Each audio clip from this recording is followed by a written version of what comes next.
안녕하세요. 오늘은 영국의 이더리움 시장에서 정말 흥미로운 일이 벌어지고 있어서 그 얘기를 좀 해볼까 합니다. 한쪽에서는 어마어마한 금융 기회가 열리고 있고요. 다른 한쪽에서는 아찔한 위험이 도사리고 있거든요. 그리고 이 모든 걸 영국의 규제 당국이 아주 예의주시하고 있습니다. 자, 바로 본론으로 들어가 볼까요? 만약 여러분이 100만 달러, 우리 돈으로 약 13억 원을 빌린다고 상상해 보세요. 이더리움이 과연 얼마나 필요할까요? 이 질문 하나가 오늘 우리가 처음 다룰 이야기, 그러니까 얼마나 거대한 자금이 이더리움 생태계로 흘러들어오고 있는지를 딱 보여줍니다. 일단 첫 번째로 주목할 소식은 바로 코인베이스의 영국 진출입니다. 그냥 거래소가 하나 더 생긴 게 아니고요. 암호화폐를 담보로 돈을 빌려주는 대출 서비스를 시작했다는 게 핵심이에요. 이건 기관 수준의 자금이 이 시장을 얼마나 진지하게 보고 있는지 보여주는 아주 중요한 신호탄 같은 거죠. 이 서비스가 어떻게 돌아가냐면요. 아주 간단해요.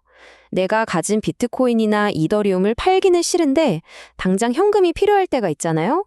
그때 이걸 담보로 맡기고 달러 가치랑 연동된 스테이블 코인, USDC를 빌리는 겁니다. 여기서 제일 매력적인 건 언제까지 갚아라 하는 고정된 상환 일정이 없다는 거예요. 훨씬 유연하게 자금을 굴릴 수 있겠죠? 보세요. 만약 비트코인을 담보로 맡기면요. 대출 한도가 무려 500만 달러, 우리 돈으로 60억 원이 훌쩍 넘습니다. 이게 뭘 의미하겠어요? 이 상품이 그냥 소액 투자자가 아니라 정말 거물급 투자자들을 겨냥하고 있다는 거죠. 그런데 이더리움으로 넘어가면 얘기가 확 달라집니다. 한도가 100만 달러로 뚝 떨어져요. 비트코인의 5분의 1 수준이죠. 이건 코인베이스가 이더리움을 비트코인보다 훨씬 변동성이 크다. 다시 말해 더 위험한 자산으로 보고 있다는 걸 명확하게 보여주는 겁니다. 코인베이스 영국 CEO가 직접 이렇게 말했죠. 이건 영국 최고의 금융앱이 되기 위한 우리 노력의 일부다. 그러니까 이건 그냥 상품 하나 내놓은 게 아니라는 거죠. 영국 금융시장의 판도를 바꾸겠다는 아주 거대한 야망이 담긴 전략적인 한 수인 셈입니다. 자, 지금까지는 기업 얘기를 했잖아요. 이제 시선을 확 돌려서 우리가 흔히 고래라고 부르는 거대 개인 투자자들의 세계로 한번 들어가 보시죠.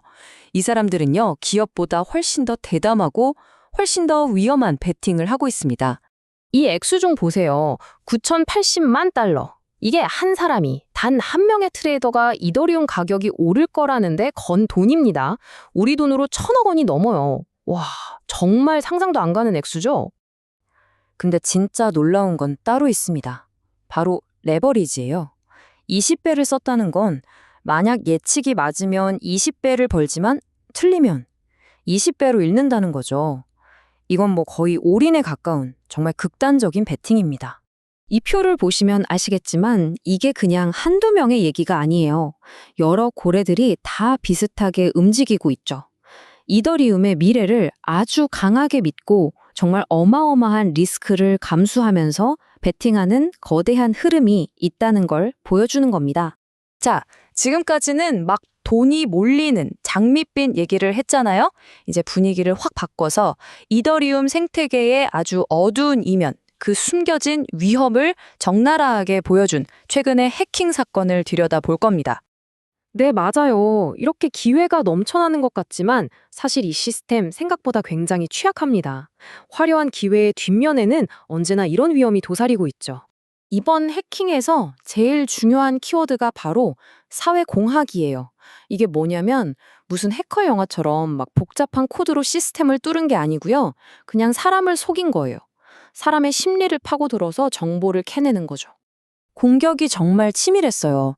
먼저 공격자가 자기가 이스닷 리모 팀원인 척 행세를 해요. 그리고는 도메인 관리업체를 속여서 계정 복구를 신청하죠. 결국에는 계정 제어권을 손에 넣고 사용자들을 엉뚱한 피싱 사이트로 보내려고 도메인 설정을 바꿔버린 겁니다. 그런데 여기서 정말 예상치 못한 영웅이 나타나서 이 대참사를 막습니다. 바로 DNSC라는 기술인데요. 어렵게 생각할 거 없이 이게 일종의 웹사이트 신분증 같은 역할을 한다고 보시면 돼요.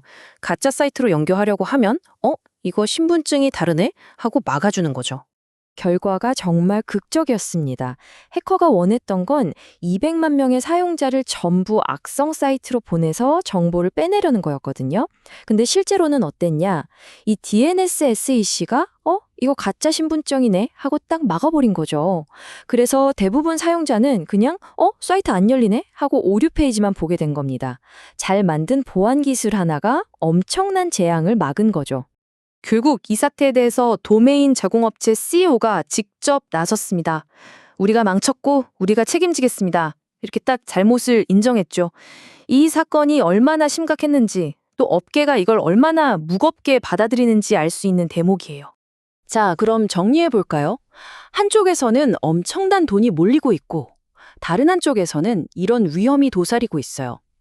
이런 상황을 영국의 규제 당국은 과연 어떻게 보고 있을까요? 이제 이 모든 조각을 한번 맞춰보겠습니다. 이 타임라인을 보면 진짜 중요한 게 하나 보입니다. 바로 속도의 문제예요. 코인베이스가 암호화폐 담보대출 같은 엄청난 금융상품을 내놓은 게 영국의 포괄적인 규제 법안이 완성되기도 전이라는 거죠. 그러니까 혁신이 규제를 저만치 앞서 달려가고 있는 겁니다. 앞으로 영국이 만들 규제는 스테이블 코인부터 거래소, 자산 보관 서비스까지 거의 모든 걸 다루게 될 거예요. 근데 그게 2027년이거든요. 그 전까지는 보시는 것처럼 자금 세탁 방지 같은 아주 일부만 규제하는 말 그대로 규제 공백 상태인 셈입니다. 결국 이 모든 이야기는 하나의 질문으로 귀결됩니다. 이렇게 막대한 돈과 예측 불가능한 위험이 뒤섞여서 폭주하는 이 시장의 속도를 과연 규제가 따라잡을 수 있을까요?